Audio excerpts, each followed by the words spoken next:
Greetings and welcome to the Elephant TV. My name is Joe Kobufi. Today I'll be speaking to Ruqia Botan. Ruqia is an activist, co-founder of Lead Now, a grassroots organization in Somalia, and a policy analyst. She's currently based in Bosaso in Somalia. Welcome, Ruqia, to the Elephant. Thank you for having me, Joe.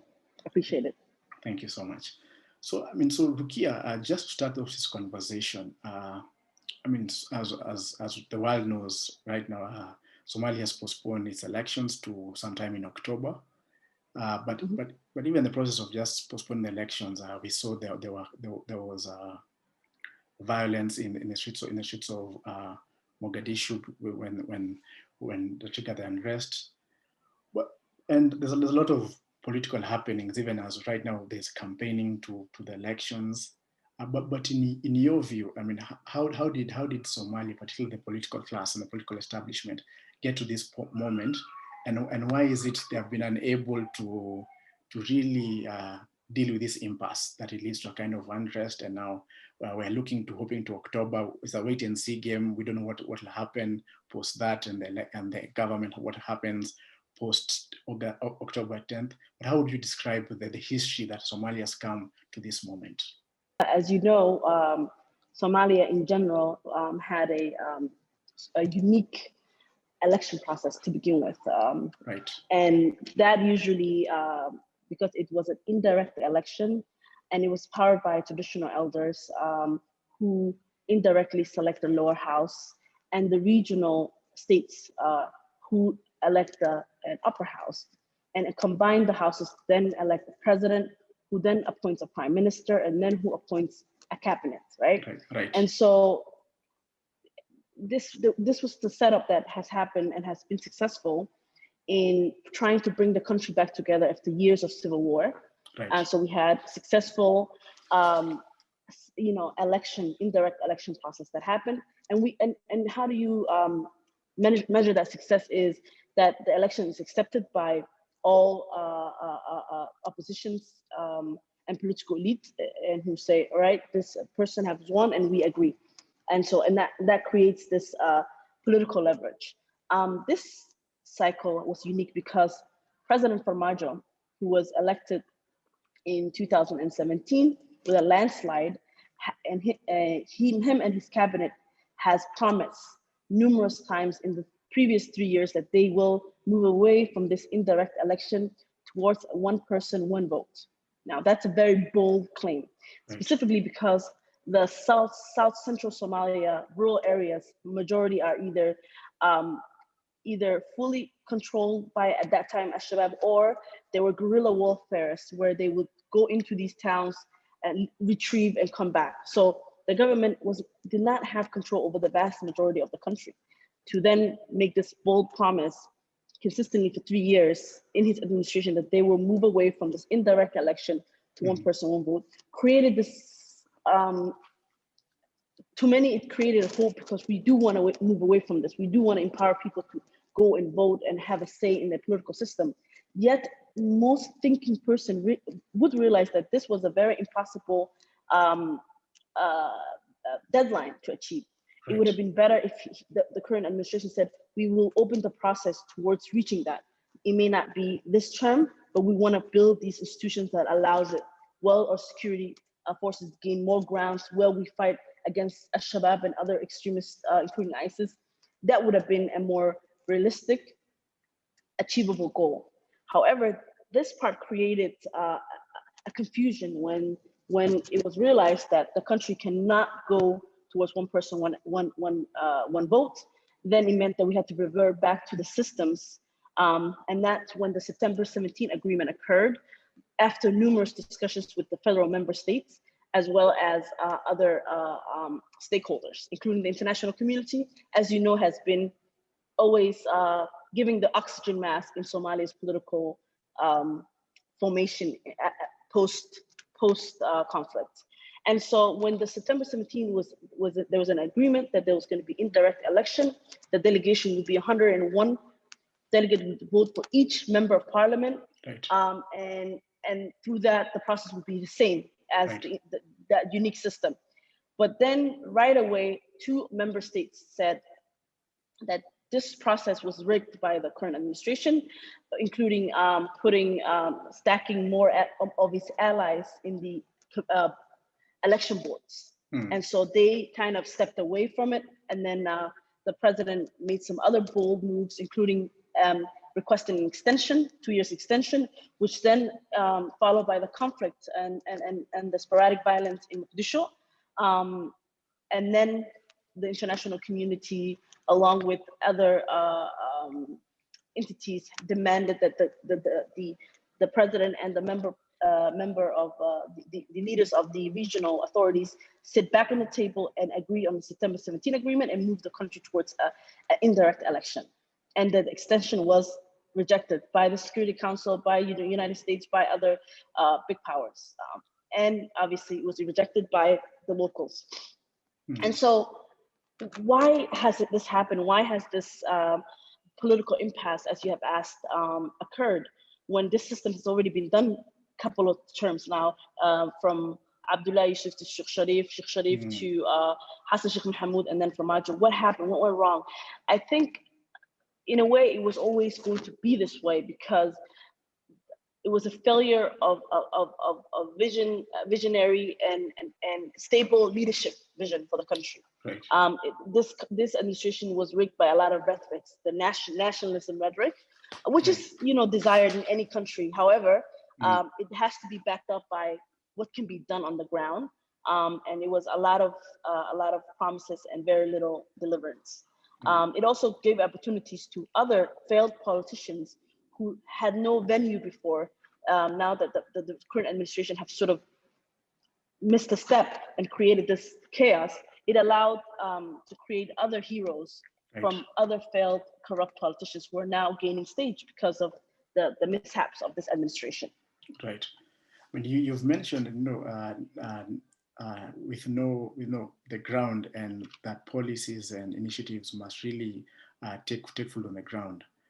When crises such as the one that Somalia has been, with the postponement of elections and the unrest in Mogadishu and other parts of Somalia, but also even just with Somalia's tumultuous past, often it's usually women and children who suffer the brunt of this, right? And for a long time, we rarely look into the effects of these kinds of crises towards the women and children, outside of just conversations of relief, usually backed by the Western community.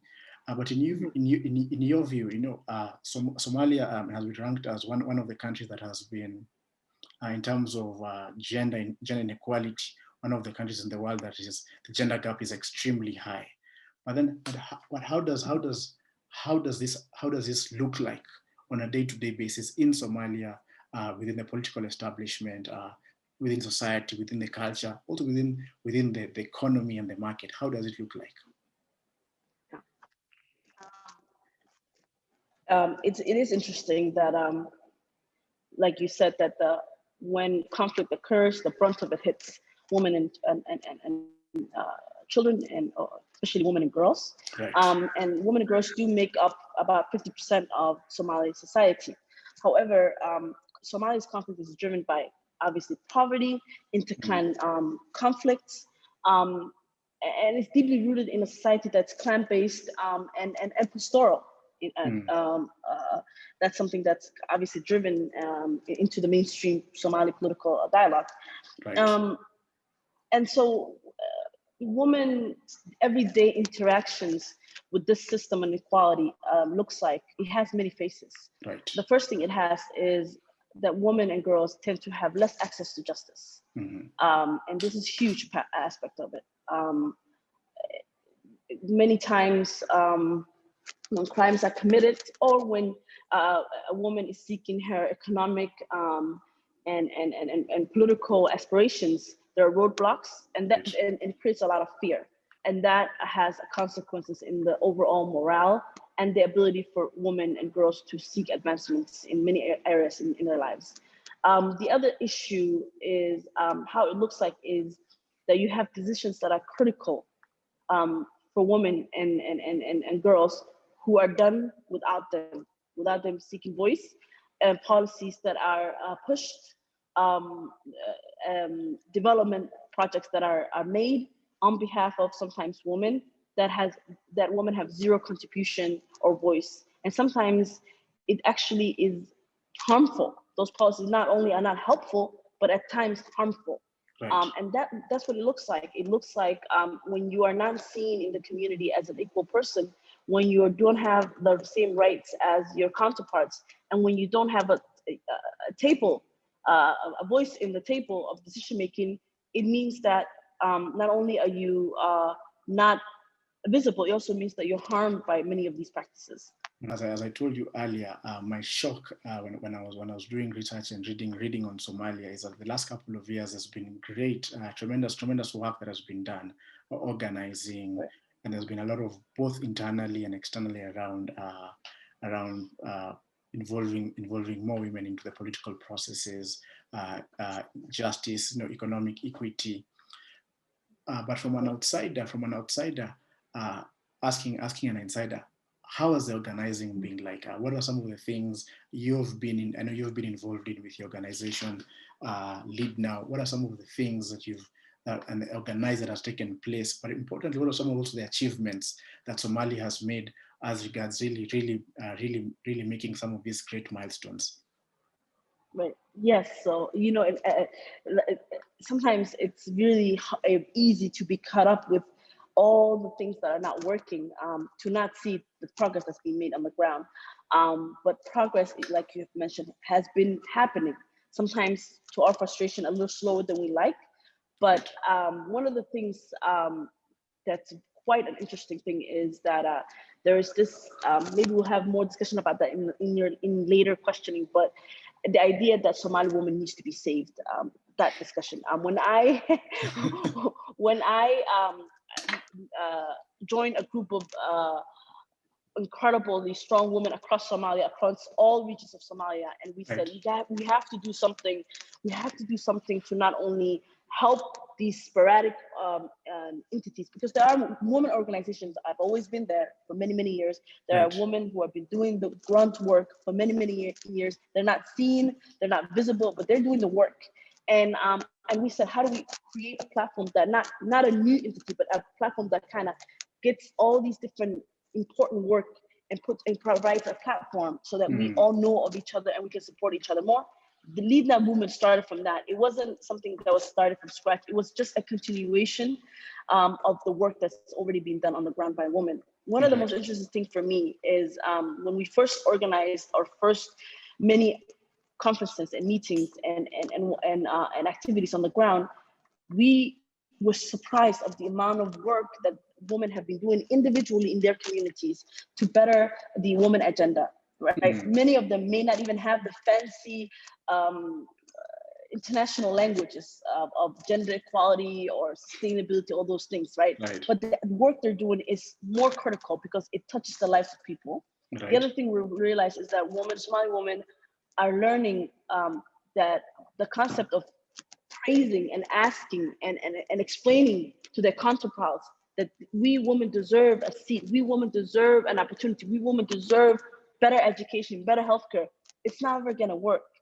We can't ask what is ours. We have to take, and we have to demand, and we have to provide a place where there is no other option but to make those commitments to push the women's agenda. The other unfortunate thing that we learned is just because you're pushing women into these seats and these positions does not mean that gaining quota does not translate into lives of women being transformed, right? It does not transfer into systemic change. It does not transfer into better opportunities for girls in rural area. It just means this is one component of the work that needs to be done. Having women visible in these institutions is great, but you need to also understand that, for example, we were able to achieve the 24% quota in the last election cycle. And, it's a 30% quota, but we were able to hit 24%, which is, amazing. It hasn't happened before. So we've sent 80 women to the parliament to represent women and people in the highest level of office. Yet, when you look at the laws that were rejected and that has passed, including the sexual offenders bill, SOB, women did not vote for that bill, who were sitting in the member of parliament, the very women that we've been asking them to join the parliament, the very people that we push to get through those systems. And sometimes you wonder, you say, wait a minute, does this mean that we have failed?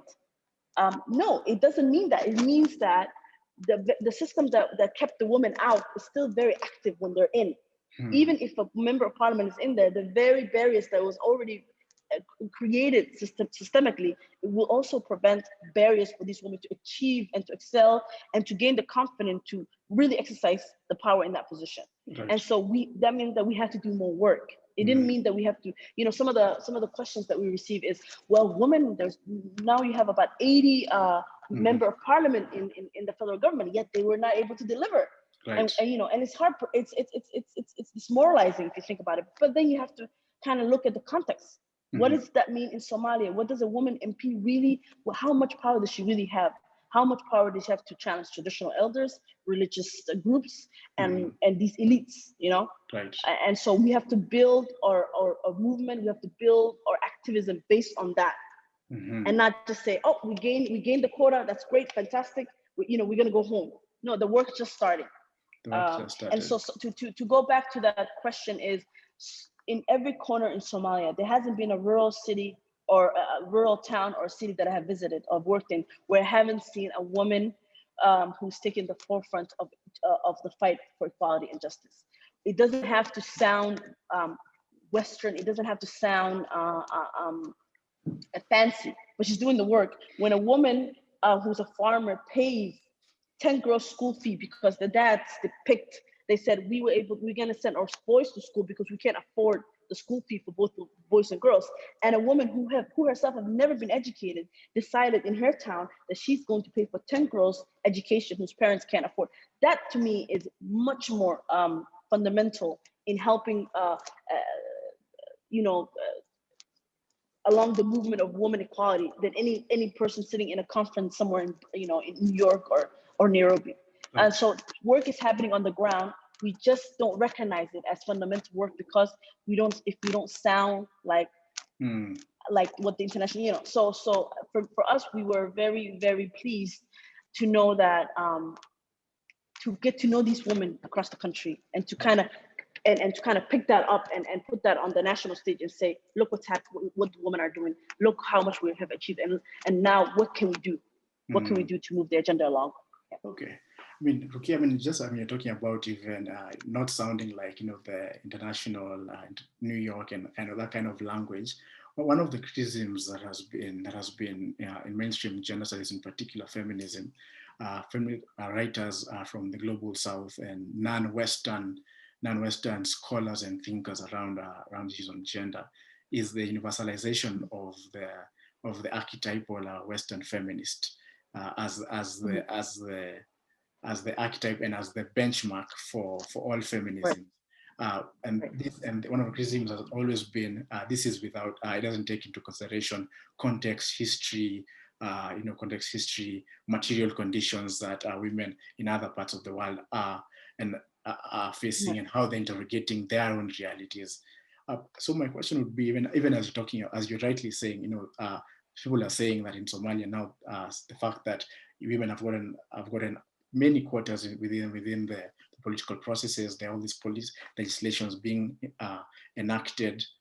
But then how then should this conversation happen within the nuance of the Somali society, taking into consideration, as you rightly says, the religious order, the elders, the political class? How does this conversation take within the society? But then secondly, how also do we move from this from the fetishization, particularly of the Somali Muslim woman?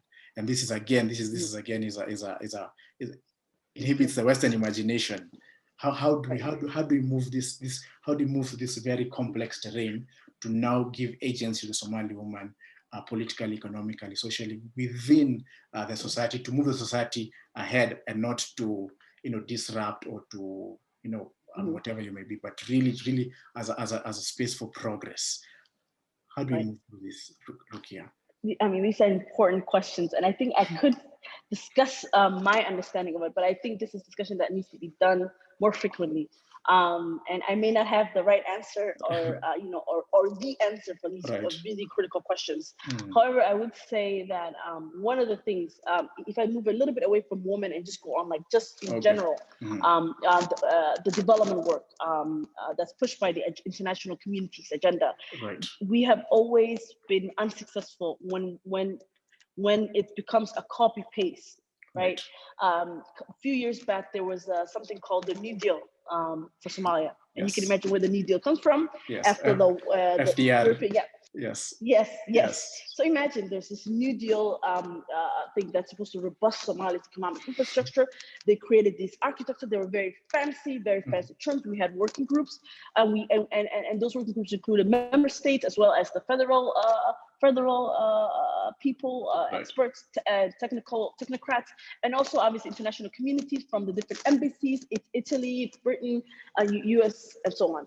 And a lot of meetings happened, whether in Nairobi, in Mogadishu, in Brussels, in London, and the idea was that this is going to be the initiative that's going to take the country from this economic situation and then end political situation to another, to a better stage. However, that initiative failed. Surprise, surprise. And it failed because it was basically trying to create, trying to borrow from Westerners' Western approach to something that's dealing with Somalia, right? If you don't localize something and if it's not natural and homegrown, it does tend to fail. A lot of money was wasted, but I don't remember after that administration left, this current administration came, you just don't hear the New Deal anymore. And what happened? All years of work, how did that translate into, I always go back to whatever's being done, how does that better the lives of Somali people, ordinary Somali people? And that should be the measuring stick. It should not be, we were able to produce hundreds of documents, we were able to send Somali elites to Brussels to talk about this initiative that would one day make a difference in Somalia. The idea is, how did this look? How did this affect the lives of Somali people? And so going from that to the movement of democracy, for example, a couple of years back and still now, many Western countries say Somalia needs to move towards democracy, right? Again, the democracy is a copy paste of European democracy. But what does African democracy look like? Specifically, what does democracy look like in Somalia? A pastoral community that traditional elders have a huge role. It's a very nomadic community. What does that look like, right? If you wanna copy, Scandinavian democracy and bring it into Somalia, how would that fit? The societies are different, the culture is different, the religion is different, the historical context is different, right?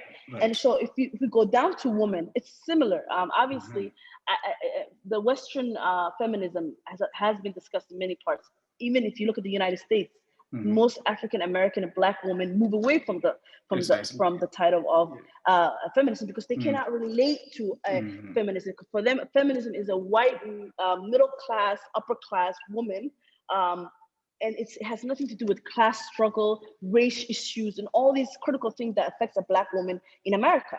And so you can tell that there's not only is it a moving away, it's a rejection of Western feminism, even though the core of equality is similar. Like, we believe in gender equality, we believe in all these things, but however, it does not translate into to Somali society.